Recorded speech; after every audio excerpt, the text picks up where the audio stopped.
본 방송에서 제공하는 투자 정보는 투자 판단에 대한 조언입니다. 방송에서 제공하는 주식의 가치, 가격 상승 및 가격 하락에 대해서는 방송사에서 보장하지 않습니다.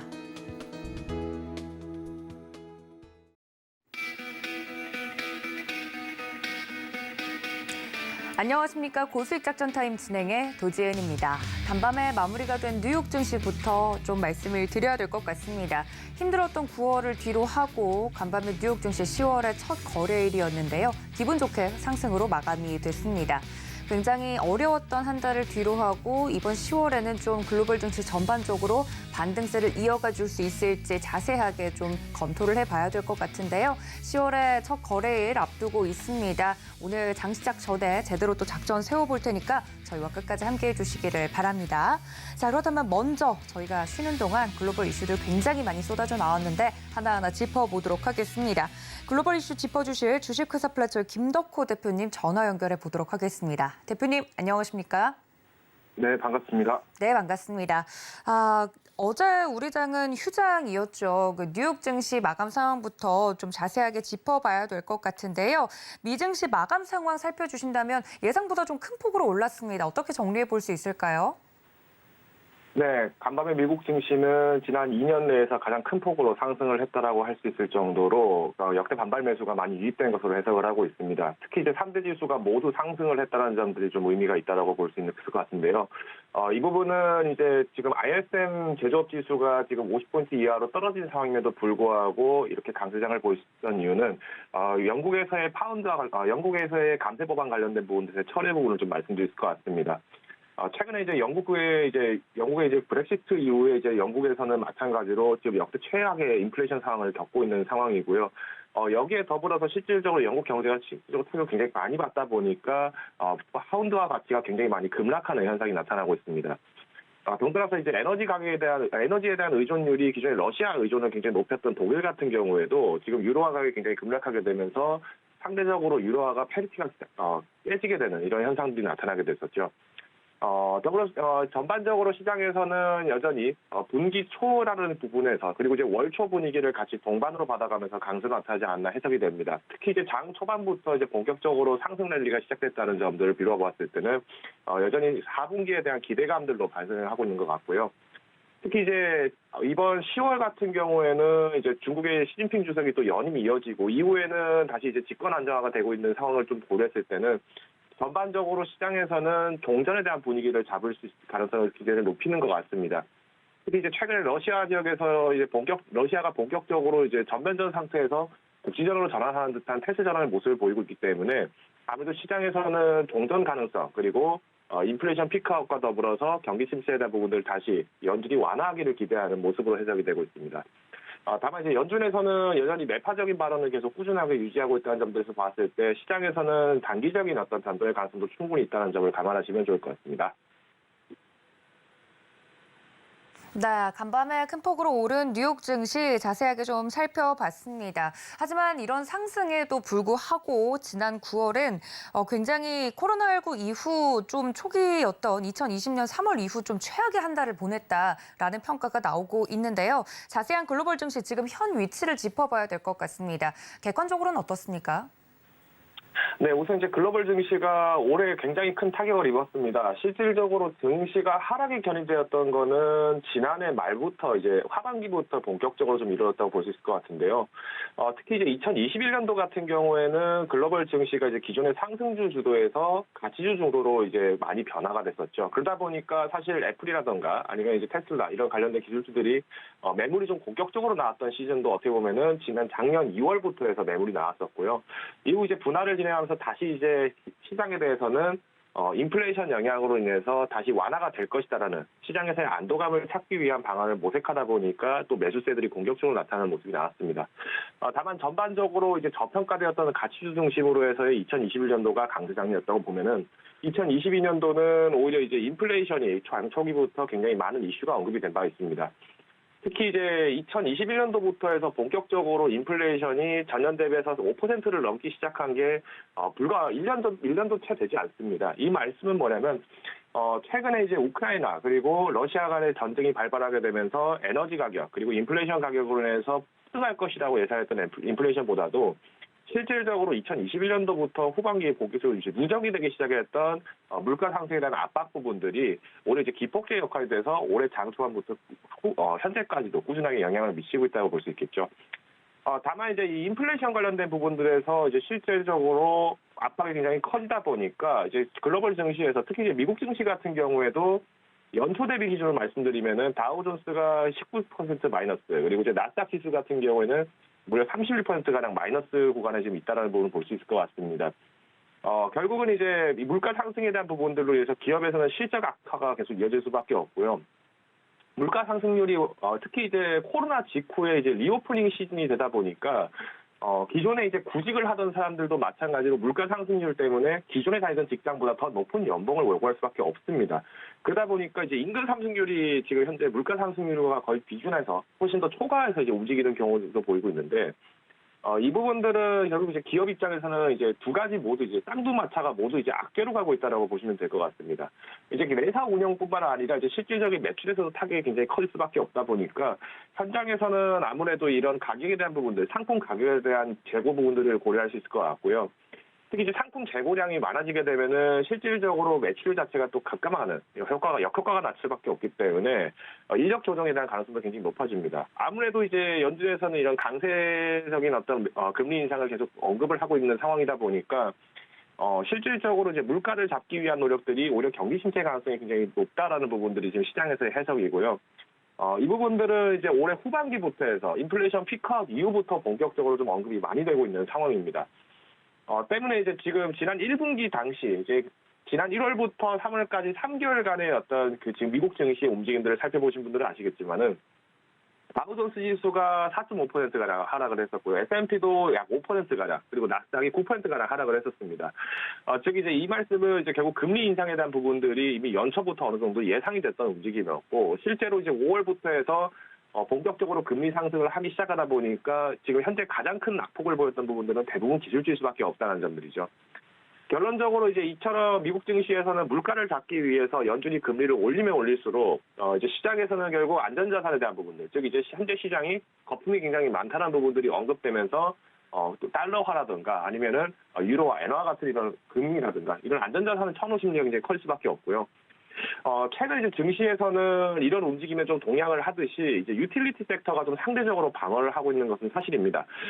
특히 이제 유틸리티 섹터라고 하면은 이제 전기, 수도, 가스처럼 이렇게 배당이 굉장히 높은 섹터라고 볼 수 있는데 유일하게 이제 인플레이션 영향을 받으면서도 유일하게 인플레이션 영향을 받은 올 한 해 동안에도 실질적인 방어 효과가 굉장히 컸다는 점들을 좀 참고할 수 있을 것 같습니다.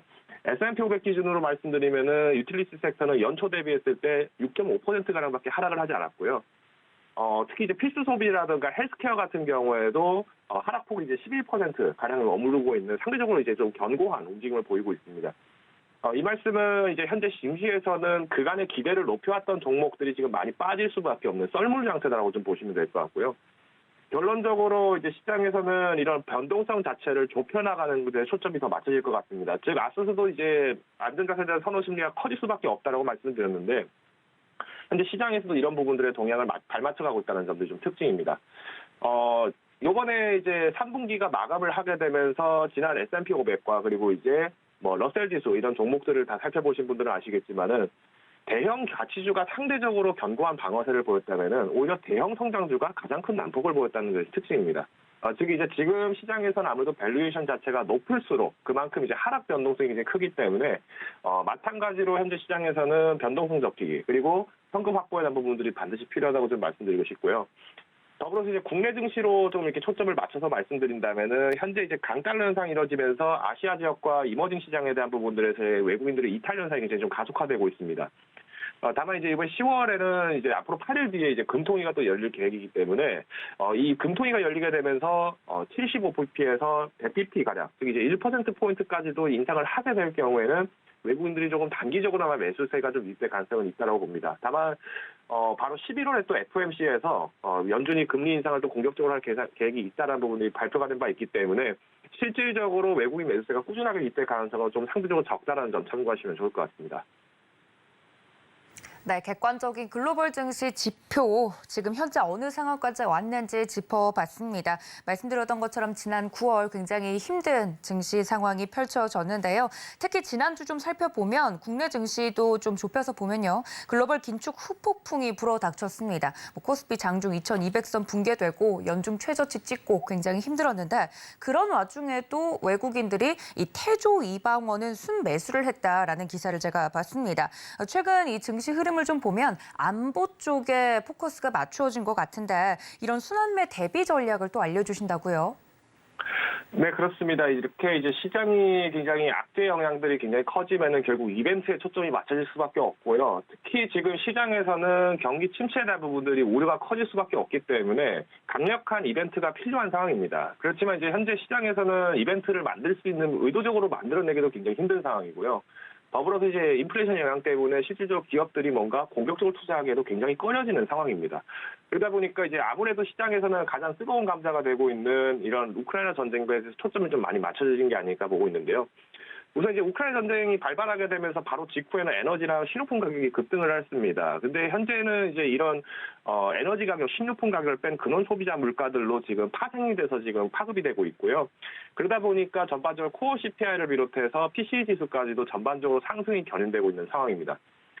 특히 이제 식료품 가격 같은 경우나 에너지 가격 같은 경우에는 지난 팬데믹이 2년 전부터 이제 이루어진 상황이고 이후에는 2021년도부터 본격적인 리오프닝 기대감으로 상승 랠리 그리고 2022년도에는 에그플레이션 영향 때문에 또 이제 우크라이나 전쟁으로 유가 폭등의 현상들이 나타나게 되면서 상승 부분들이 굉장히 좀 많았었고요.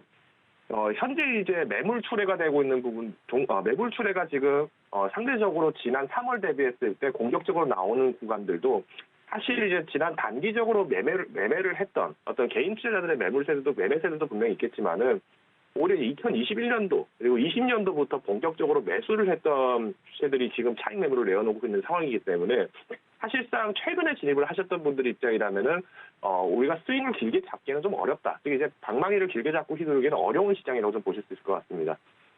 즉 이제 어떤 시장에서의 마켓 타이밍을 잡고 초점을 잡고 돌아가신 분들 같은 경우에는 손실폭이 좀 더 커질 수밖에 없는 상황이다 보니까 이런 매물 출에 대해서 좀 조심스럽게 접근하시면 좋을 것 같고요. 에너지 가격 같은 경우에도 지난 2020년도, 19년도 이때까지만 하더라도 신재생 에너지에 대한 부분들이 이슈가 굉장히 컸습니다. 오히려 이제 국내에서는 원자력 발전 관련된 부분에서 퇴출을 시도하려고 했지만은 오히려 유럽 지역에서의 순풍들이 또 나타나게 되면서 뭐 한전기술이라든가 한국전력이 또 마찬가지로 상승세가 또 입었었고요.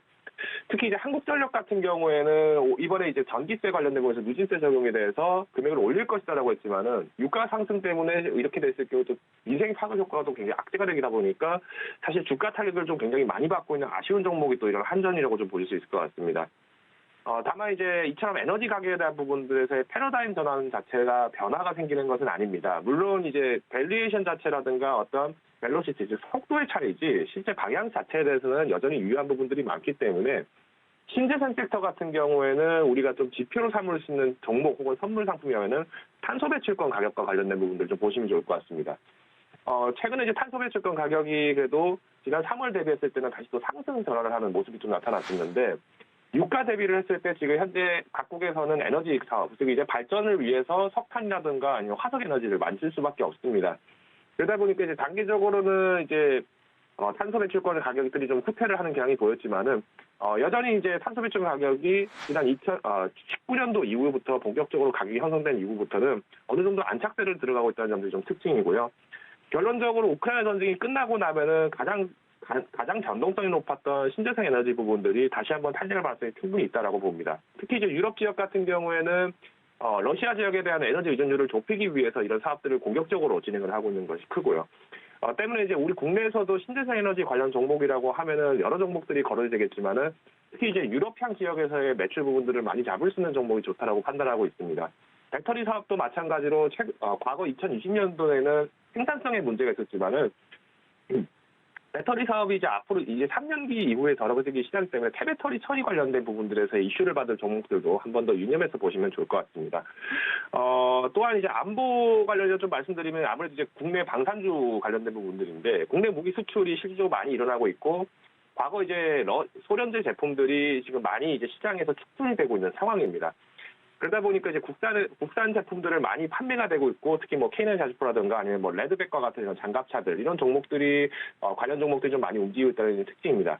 다만 이제 전쟁과 관련된 부분들에서 이슈가 꺼지는 것도 결론적으로 종전에 대한 시기가 논의가 됐을 텐데요. 시장에서는 아무래도 이제 이번 다가올 11월에 이제 정상회의 결과에 따라서 조금 초점이 맞춰질 것으로 예상을 하고 있습니다. 특히 이제 러시아가 최근에 우크라이나에 있는 도네츠크라든가 루간스크 이런 4개 지역에 대해서 지금 합병을 강제하고 있는 상황은 전면전 수행 역할이 굉장히 수행 역량이 많이 떨어지고 있다라고 해석이 되고 있고요.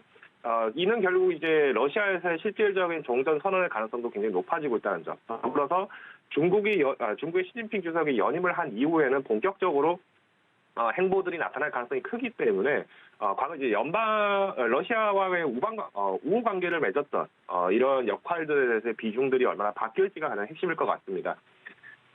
특히 이제 북한 같은 경우에도 최근에 이제 러시아 전쟁에 개입 가능성이 있다라는 언론 보도들이 또 나오고는 있습니다만은 명확한 사실은 이제 확인이 되지는 않고 있기 때문에 저희가 좀 이 부분들에 대해서 종목에 대한 부분들을 거론하기 좀 어려울 것 같고요. 다만 이제 미국 중간 선거가 또 마찬가지로 11월에 또 예정이 되어 있다 보니까 이 중간에서 이제 마찬가지로 북한이 어떤 무력 도발이라든가 군사적 행동을 일부 보일 가능성도 있다는 점들이 좀 초점이 맞춰져 있습니다. 전반적으로 말씀드리면은 지금 러시아 전쟁에 초점이 맞춰져 있는 듯 하지만은 실질적으로는 안보 위협에 대한 부분들은 여전히 거론될 수밖에 없고, 특히 이제 방산주 관련된 부분들의 시장은 여전히 커질 거라고 좀 예상을 하고 있습니다. 특히 이제 각자 부생식 안보가 굉장히 커질 수밖에 없는 상황이기 때문에 방산주에 대한 부분들은 차익 매물출을 굉장히 조심하셔야 되고요. 전반적으로 이제 분할 매도를 좀 하셔야 될 시기라고 저는 판단을 하고 있습니다. 전체적인 포트폴리오에서는 경기 초점에 대한 부분들을 두시되 시장에서에 대한 이벤트를 달파할 수 있는 단기적인 매매 전략으로서는 방산주, 하지만 전반적으로 포지션 자체는 이제 무겁게 잡기는 힘들다는 점 한 번 더 말씀드리겠습니다. 네, 안보와 관련돼서 움직일 수 있는 종목들에 대한 팁까지 좀 알려드렸습니다. 그렇다면 대표님, 오늘장 작전 저희 세워봐야 될 것 같은데요. 간밤에 뉴욕 증시가 큰 폭으로 좀 올랐기 때문에 기대감이 상당합니다. 어떤 작전이 유효할까요? 우선은 이제 국내는 오늘이 이제 10월 첫 장세고 5월 초 장세이기 때문에 이런 분위기들을 좀 받을 가능성이 높다라고 판단을 하고 있습니다. 다만 시장에서는 여전히 차익 매물이 나오는 주택 세력들을 좀 살펴보실 필요가 있을 것 같고요. 앞으로 8일 뒤에 이제 외국인들의 매수세 이전부터 기관 매수세들을 좀 한번 추적해 보시면 좋을 것 같습니다. 이상입니다. 네, 이렇게 자세한 오늘장 작전까지 이야기를 나눠봤습니다. 여러분들 글로벌 이슈까지 챙겨드렸으니까 이 점까지 참고 부탁드리고요. 지금까지 주식회사 플래처의 김덕호 대표님과 함께했습니다. 대표님 고맙습니다. 감사합니다. 네, 이렇게 글로벌 이슈 짚어봤습니다.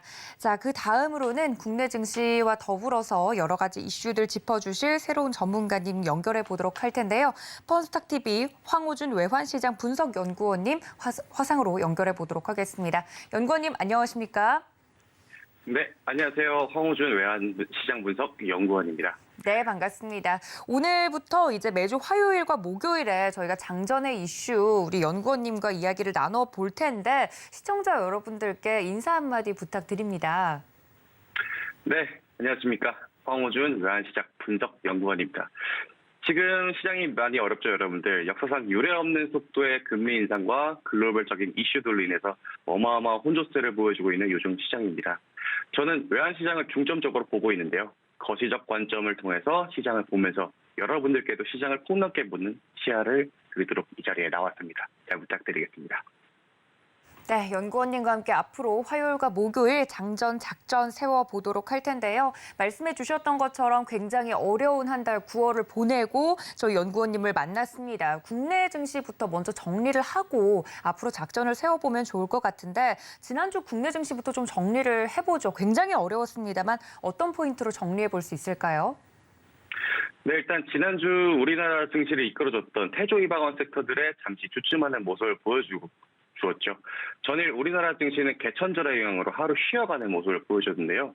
그렇기 때문에 장 초반에 여러 가지 섹터에서의 변동성을 보여줄 수가 있습니다. 또한 주말관 그리고 전일 미증시와 글로벌 증시에서 있던 이슈들을 따라갈 가능성이 상당히 높아 보이는 장세가 펼쳐질 가능성이 상당히 높습니다. 네, 전일 또 우리 증시는 휴장이었기 때문에 어려웠던 지난 한 달을 좀 돌아보면서 앞으로 작전을 좀 세워볼 텐데 이 글로벌 증시의 이슈를 좀 받을 영향이 크다 이야기를 해드렸습니다. 앞서서도 간밤에 뉴욕 증시 3대 지수 모두 상승을 좀 하면서 오늘 우리 장세도 좀 기대해 봄직하다 이야기를 해드렸는데 어떤 이슈부터 살펴보실지 기대가 됩니다. 간밤에 뉴욕 증시 같은 경우는 악재보다는 호재에 오랜만에 좀 반응하는 모습을 보였는데 어떤 글로벌 이슈부터 짚어볼까요? 일단 지난 30일 테슬라의 AI 데이가 있었죠. 인간형 휴머노이드 AI를 우리 시장에 공개를 하게 되면서 인간형 AI의 시대의 개막을 전 세계에 알렸습니다. 그런데 하지만 시장의 반응은 상당히 냉랭했습니다. 가주간단한 사물 옮기기에 국한된 기대 이하의 모습을 보여줬는데요. 또한 그리고 시현장에 등장하는 이 AI 로봇을 사람들이 직접 옮기는 이런 모습까지 연출되면서 기대가 너무 컸던 시장이었습니다. 그렇기 때문에 테슬라의 주가가 큰 변동 없이 흘러가는 모습을 보여주었는데요. 그 다음날 테슬라의 전기차 인도량이 예상치보다 하회되는 조정을 보여주게 되면서 그렇게 뜨겁게 올랐던 전일 미증시 속에서도 마이너스 8% 넘는 하락을 보여줬습니다. 이 AI 데이에 대해서 여러 가지 의견이 많이 왈가왈부가 되고 있는데요. 로봇에 대한 영역은 기대 이하의 모습을 보여줬었지만 테슬라의 데이터 처리 능력과 어마어마한 연산 능력은 일각에서 아주 높이 평가되는 두 영역에서 상당히 상반되는 모습을 보여줬습니다. 비록 로봇에 대한 영역은 아직도 걸음마 단계이고 해결해야 될 나갈 부분이 상당히 많아 보이지만은 데이터 부분으로는 많은 발전을 보여준 만큼 데이터 연산과 다시 말해서 광통신, 5G 섹터를 눈여겨볼 만한 컨퍼런스였다고 저희가 정리할 수 있겠습니다.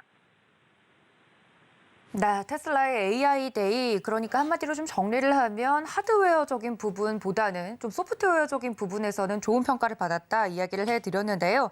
그렇다면 이런 상황에서 저희가 살펴볼 만한 종목, 어떤 종목일까요?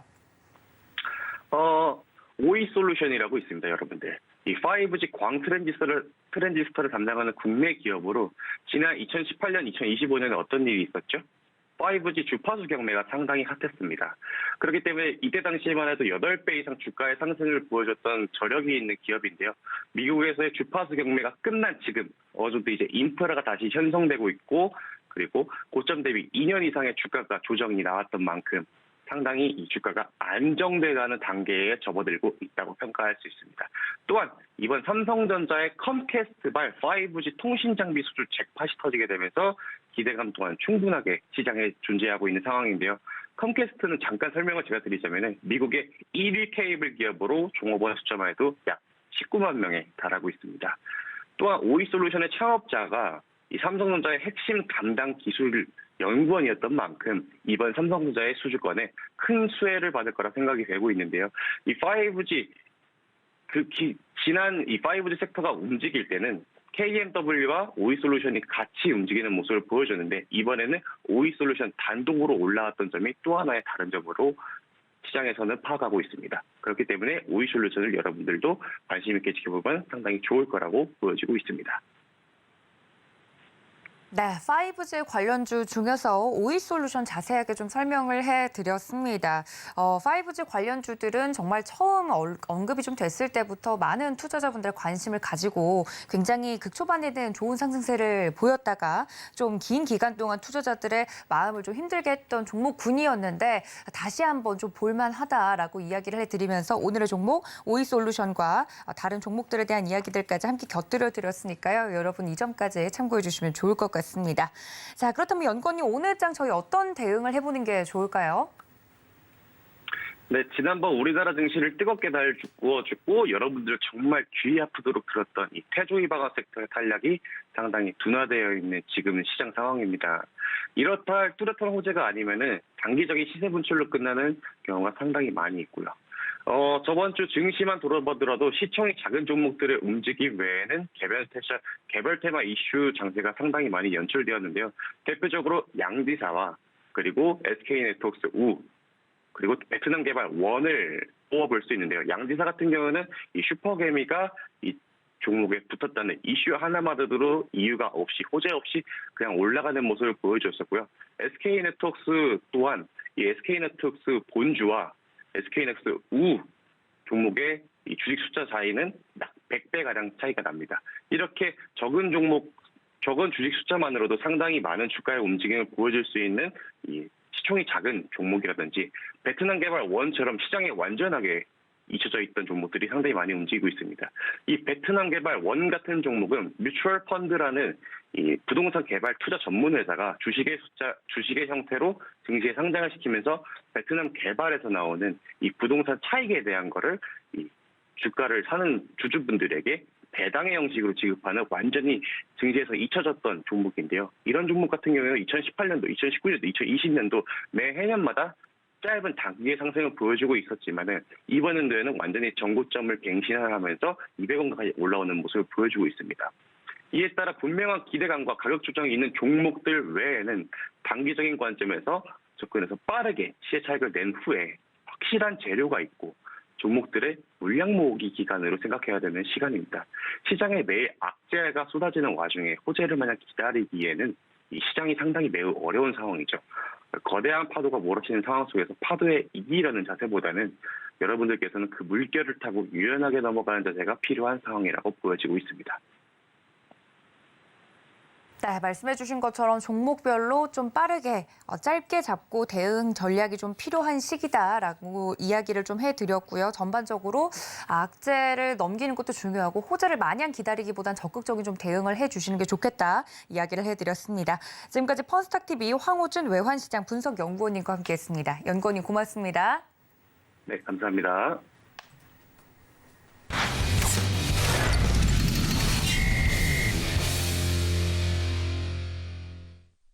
네, 이번에는 보다 자세한 종목에 대한 이야기 나누어 보도록 하겠습니다. 기업 공시 분석 시간 가져보도록 할 텐데요. 늘 이 시간 기업 공시에 대해서 자세하고 친절하게 알려주시는 분이시죠. 기업공시연구소의 변영인 대표님 오랜만에 스튜디오에 모셨습니다. 대표님 어서 오세요. 네, 반갑습니다. 네, 오늘은 무려 2가지 종목을 공시를 좀 살펴주시겠다 이야기를 해드렸는데 그 첫 번째 종목 어떤 종목입니까?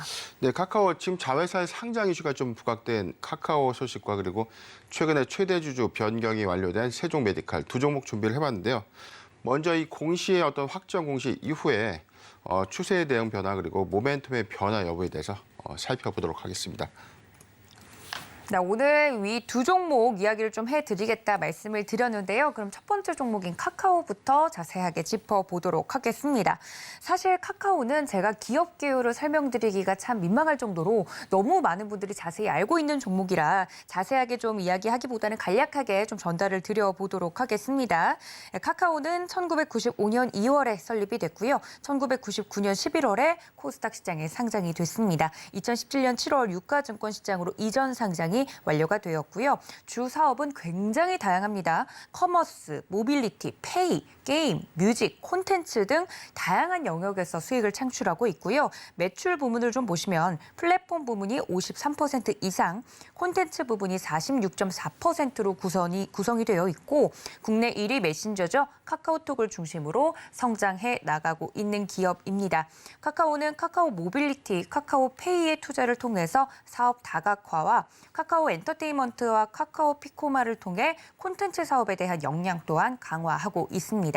연간 실적 볼까요? 2021년 연결 기준 매출액은 6조 1,360억 원으로 전년 동기 대비 47% 이상 증가했고 영업이익은 전년 동기 대비 30% 이상 증가, 당기순이익은 1조 6,419억 원으로 기록하면서 847% 증가하면서 호실적을 기록했습니다. 네, 카카오에 대해서는 사실 너무 많은 분들이 알고 계시고 자회사 이슈만 하더라도 늘 그리고 또 최근 시장에서 이 성장주에 대한 기대감이 또 커지면서 아니 이 시장에서 카카오 투자는 괜찮냐 뭐 이런 이야기도 계속 나오잖아요. 어떤 공시 내용이 나왔길래 또 저희가 살펴볼 만할까요? 네, 최근에 52주 신저가 기록을 하면서 굉장히 좀 답답하고 좀 스트레스가 좀 심했던 종목 중에 하나가 바로 카카오입니다. 그만큼 소액주주의 비중이 굉장히 좀 높았고 주변에서도 카카오 보유자들이 굉장히 좀 많거든요. 그러니까요. 그런데 지속해서 주가 추세 하단에서 저점을 깨니까 굉장히 좀 불안해하시는데 먼저 공시부터 좀 차근차근 보도록 하겠습니다. 네. 지난 금요일이었습니다. 회사 유상증자 결정인데 카카오의 유상증자 결정이 아니라 종속회사의 유상증자 결정입니다. 내용 보도록 하겠습니다. 종속회사 라이온아트 스튜디오입니다. 유상증자 결정은 자회사의 어떤 신규 자금 조달이다. 자, 이 부분보다는 신규 상장을 확정했다라고 좀 이해하시면 되겠습니다. 신주의 종류와 순위와 1,000만 주입니다. 회사의 발행 주식 총수는 7,490만 주고요. 자금 조달의 목적은 운영자금 737억 원, 타법인 증권의 취득자금 2,795억 원을 조달하는 일반 공모 방식입니다. 우리가 흔히 말해서 종속회사의 지금 IPO, 신규 상장에 관련된 유상증자다라고 이해를 하시면 되겠습니다. 신주 발행가액은 36,000원입니다.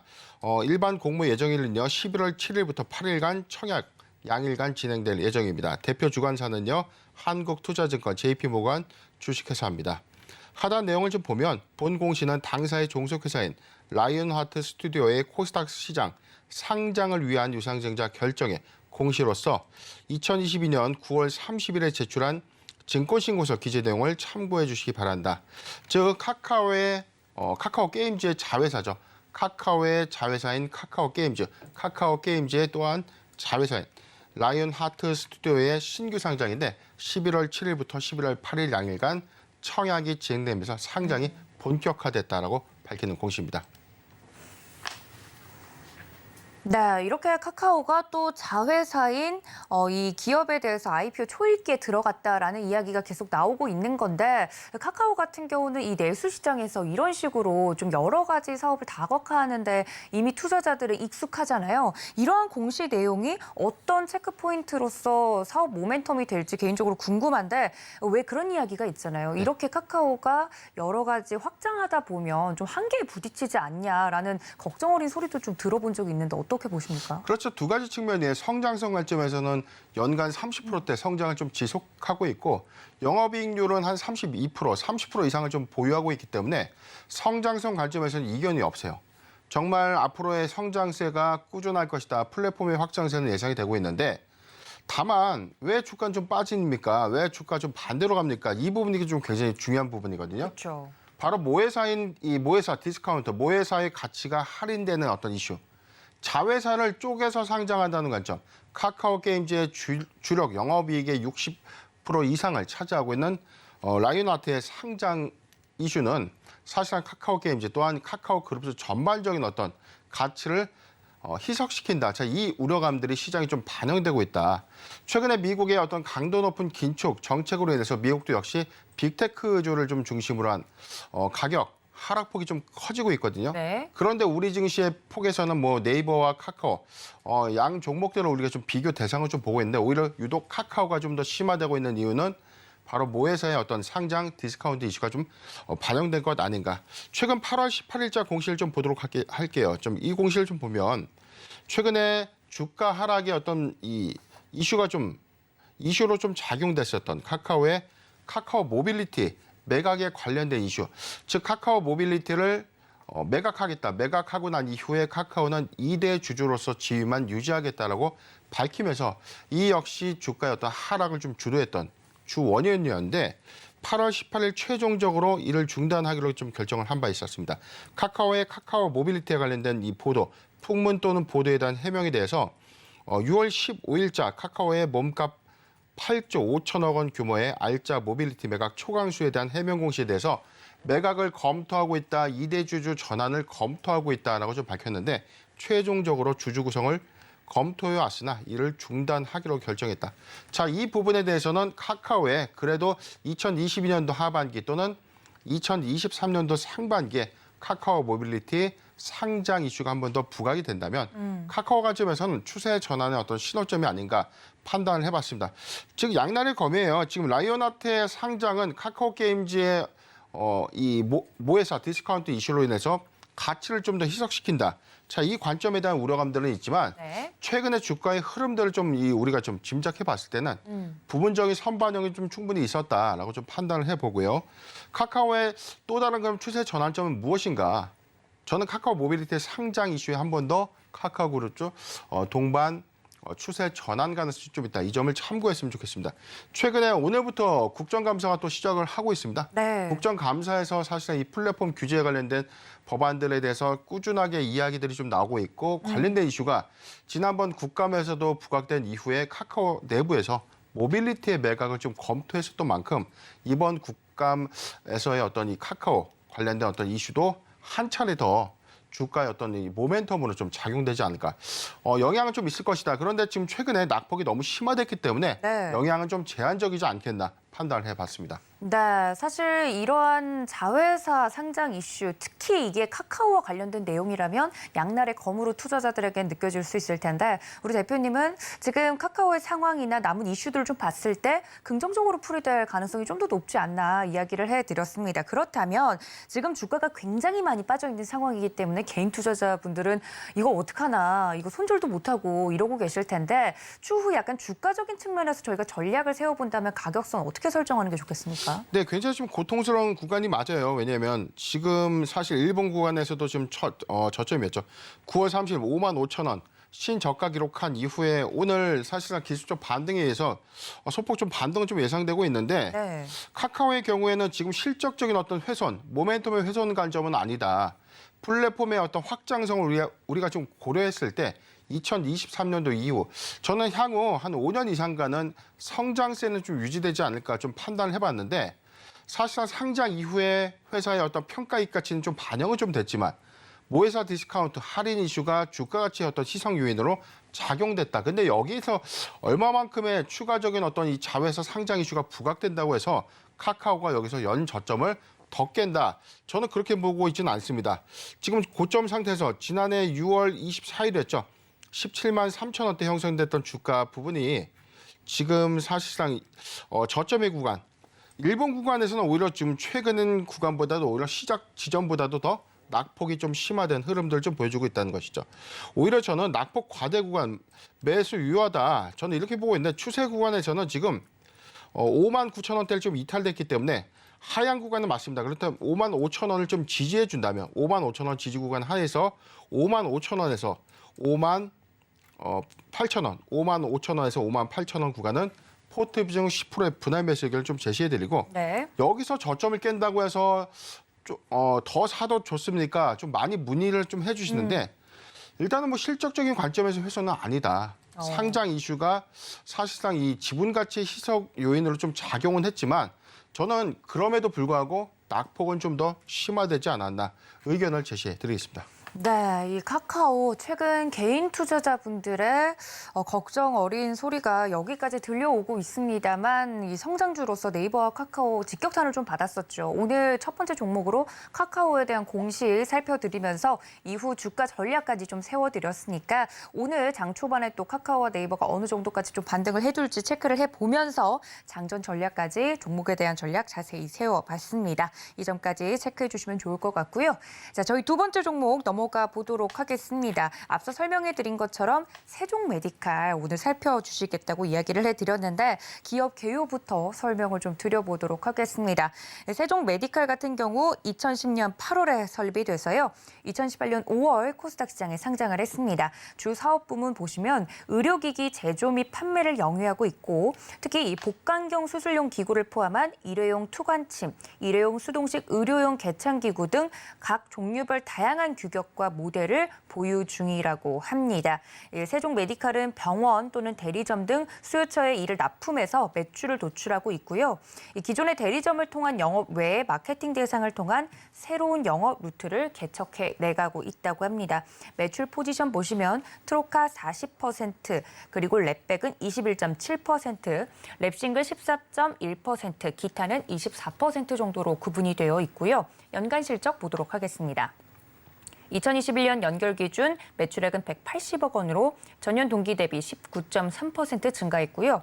영업손실 15억 원으로 전년 동기 대비 221% 증가, 당기 순손실은 59억 원을 기록하면서 적자 전환했습니다. 네, 이 특히 제약 바이오 기술과 관련된 종목 같은 경우는 특히나 이 공시에 민감하게 움직이지 않습니까? 네, 그렇습니다. 네, 어떤 공시가 나왔나요? 네, 지난주 금요일에 했습니다. 회사 최대 주주 변경 그리고 최대 주주의 변경을 수반한 주식 담보 제공 계약의 체결인데 말 그대로 최대 주주가 바뀐 것이다라고 좀 밝히는 것이고요. 최대 주주 변경을 수반한 주식 담보 제공 계약 체결. 이 제목을 굉장히 좀 어려워하시는데 최대 주주가 보유 지분을 담보로 매겼다. 그래서 담보 가치가 하락되면 뭐가 되죠? 반대 매매가 될 수 있다. 자, 이를 미리 사전에 예고하는 공시입니다. 먼저 최대 주주 변경 공시부터 보도록 하겠습니다. 회사의 변경 전 이 최대 주주는요, 세종 메디컬 컴퍼니인데 변경 후 카나리아 바이오엠으로 최대 주주가 좀 변경 확정이 된 것입니다. 18.2%의 지분 774만 주의 이전이 완료됐다라고 좀 밝혔는데 변경 전 최대 주주 등의 주식 대여 계약이 이행 완료됐다라고 밝혔습니다. 지분의 인수 목적은 경영권 참여를 통한 기업 가치를 제고하기 위함이다. 그리고 10월 4일 개최 예정인 임시주총에서 이사 및 감사의 주요 경영진을 선임하겠다라고 좀 밝혔습니다. 그런데 통상적으로 최대 주주의 변경을 수반했어요. 최대 주주는 바뀌었는데 가장 주의해야 되는 공시 중에 하나가 바로 최대 주주 변경을 수반하는 주식담보 제공의 계약 체결이다. 소위 말하는 LBO, 차입 인수, 무자본 M&A라고 우리가 좀 많이 들어봤죠. 자기 자금의 보유분을 인수하지 않고 상당한 자금을 빌려서 인수하게 되는데 세종메디칼 약간의 그런 뉘앙스가 있습니다. 최대 주주 변경을 수반하는 주식담보 제공의 계약 체결인데 인수 이후에 바로 774만 주, 전체 18.2%의 지분 185억 원을 담보 설정에 300억, 308억 규모로 담보 설정을 통해서 전량 차입했다. 하단 내용을 좀 보면 지금 개별 채권자 담보 내용을 보면 드라코 파트너스 대부 그리고 이석구 개인으로 좀 보여지는데 두 곳의 개별 담보 계약을 좀 체결했다. 그런데 한 곳은 대부 업체죠. 통상적으로 지금 이 최대 주주의 지분을 차입해서 자금을 융통하는 케이스는 좀 많은데 주식을 전량 이 담보 제공했다는 이 부분 하에서는 일정한 주가가 크게 하회한다면 전량 반대 매매로 인해서 최대 주주의 지배권들이 상실되는 케이스가 좀 있기 때문에 이러한 공시에 대해서는 우리가 꼭 유의하셨으면 좋겠습니다. 네, 그러니까 주식을 담보로 해서 하는 이야기들이 나온 만큼 이 주주들 같은 경우는 주가가 떨어지면 정말 어떡하나라는 생각을 하게 될 것 같습니다. 이렇게 좀 유의해야 되는 공시가 나온 중에 변동성이 커진다면 제가 주주라면 굉장히 불안할 것 같은데 그렇죠. 네, 어떤 식으로 이 모멘텀을 소화할지 개인적으로 좀 걱정이 됩니다. 어떻게 보는 게 좋을까요? 네, 공시에 우리가 케이스별로 우리가 좀 유형 분석을 좀 했는데 일단 최대 주주가 바뀌었어요. 최대 주주가 바뀌었기 때문에 새로운 경영진으로 하여금 기존의 사업보다 앞으로의 사업이 기대될 수 있는 기대감은 반영될 수는 있다. 지금 최근에 주가의 흐름을 보면 그런 기대감은 이미 반영이 되고 있었습니다. 그런데 최대 주주 변경을 수반한 즉 주식담보 제공 계약의 체결로 인해서 향후의 주가가 일정 구간을 하회한다면 반대 매매에 대한 어떤 우려감들도 우리가 놓치지 말아야 되는 포인트고요. 9월 19일자 힌트가 하나 또 있습니다. 회사는 전환 청구권 행사 발표를 했는데 전환 사채를 주식으로 전환했다라고 좀 밝히는 겁니다. 전체 지분 발행 주식 전체 총수의 4%에 해당되는 162만 주입니다. 전체 금액은 33억 원인데 전환가액이 2,061원이죠. 2,061원이고요. 바로 상장일은 10월 11일입니다. 10월 11일에 항상 이 영업일 전에는 권리공 매도가 좀 가능하기 때문에 10월 11일 이 영업일 전에 주식이 유통될 수 있다. 발행 주식의 전체 4%라는 것은 결코 좀 작지 않은 수치고 최근 주가가 5,280원, 전일 종가 기준 5,280원에 현재 전환가액이 2,060원이라는 것은 상당한 시세 차익이 좀 예상될 수 있기 때문에 상장 유통된 시점에 주가 가치가 희석될 수 있다. 이 점을 잘 참고하셨으면 좋겠습니다. 네, 말씀해 주신 것처럼 9월 19일 이 등록된 기사가 있네요. 33억 원 규모 전환 청구권 행사. 이것과 관련돼서 실질적으로 좀 매매를 하시는 분들은 그 앞뒤의 변동성까지 고려를 하셔서 주가를 좀 탄력적으로 대응하시는 게 좋겠다 이야기를 해드렸습니다. 그렇다면 이 주가적으로 저희가 지금 가격선을 봤을 때 어느 정도 기대감이 좀 반영된 상태인 것 같다 이야기를 해드렸는데 이후의 전략은 어떻게 세우는 게 좋겠습니까? 네, 일단 추세 구간 하에서는 최근에 어떤 이 이슈, 기대감이 부각되면서 인수 기대감이 부각됐던 지난 7월. 자, 이 부분인데 지금 기대감만 수반돼서 3,000원대 주가가 약 8,000원대까지 상승을 좀 했었어요. 자, 상승 추세 이후에 지금 상승폭이 모두 반납된 흐름 좀 보여주고 있지만 최근에 다시금 이 인수 이후에 카나리아 바이오엠에 관련된 이 임상 모멘텀이 좀 부각되면서 관계사 동반 상승 흐름이 좀 반영됐다. 지금 지난주 금요일 날 가격 제한폭까지 좀 상승해 줬는데 상한가 기록한 이후에 지금 거래 튀면서 상승 전환 흐름 좀 보여주고 있지만 여기는 착시 요인이 분명히 있다.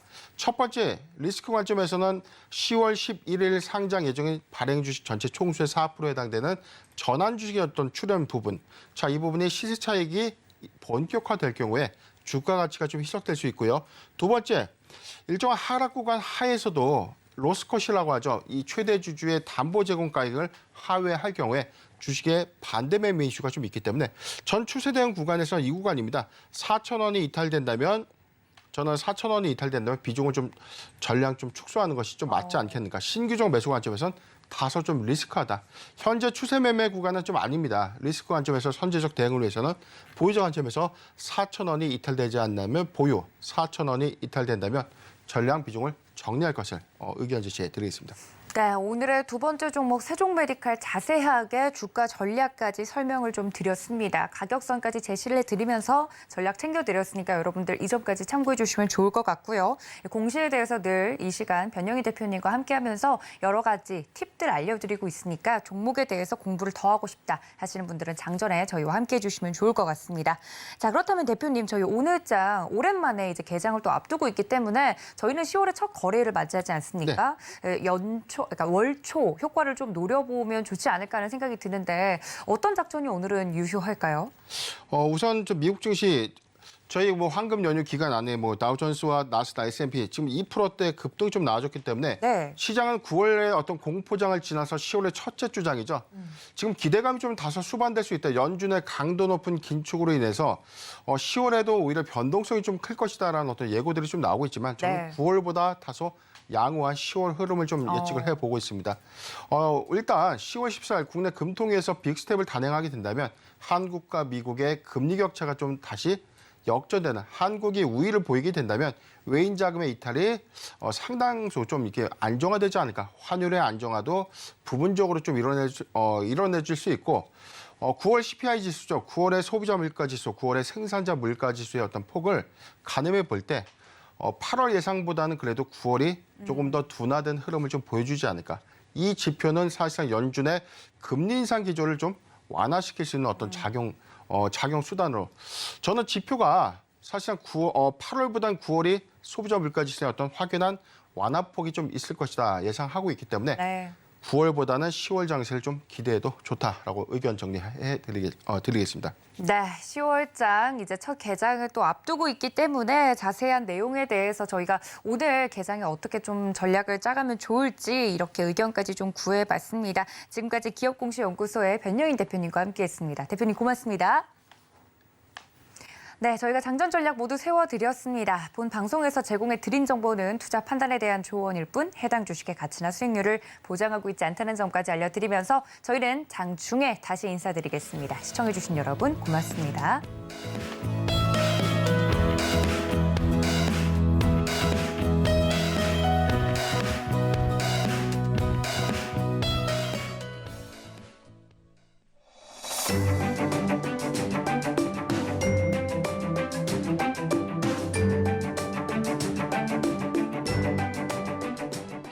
안녕하세요. K웨더 라이프스타일 예보 박서훈입니다.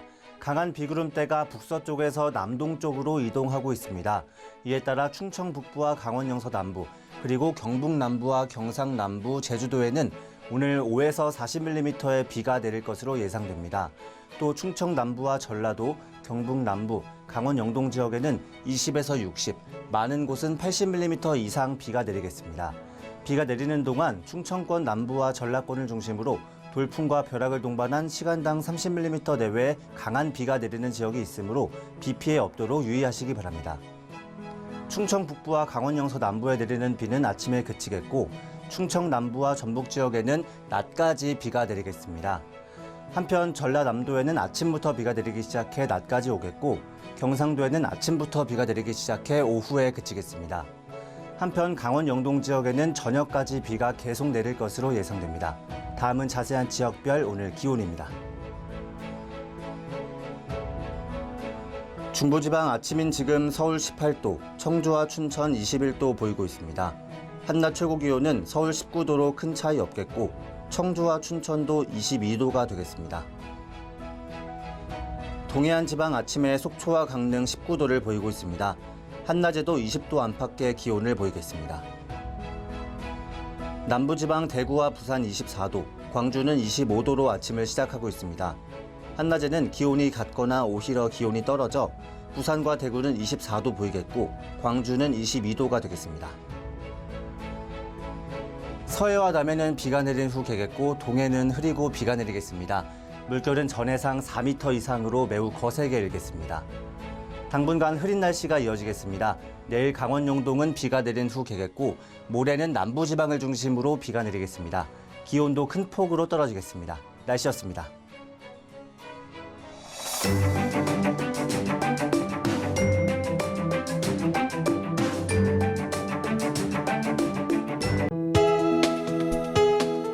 본 방송에서 제공하는 투자 정보는 투자 판단에 대한 조언입니다. 방송에서 제공하는 주식의 가치, 가격 상승 및 가격 하락에 대해서는 방송사에서 보장하지 않습니다.